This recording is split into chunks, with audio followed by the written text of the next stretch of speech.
महाराष्ट्र शासनाच्या पर्यटन विभाग, कृषी उत्पादन बाजार समिती पाटण आणि जिल्हा प्रशासन यांच्या संयुक्त विद्यमाने कोयना दौलत डोंगरी महोत्सव 2025 चे आयोजन दौलतनगर पाटण येथे दिनांक 15 ते 17 एप्रिल 2025 दरम्यान करण्यात येत आहे।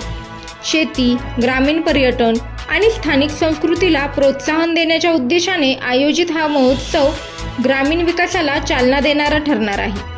या महोत्सवात सर्व नागरिकांना, शेतकऱ्यांना, पर्यटकांना आणि उद्योजकांना सहभागी होण्याचे आवाहन पर्यटन संचालनालयाकडून करण्यात येत आहे।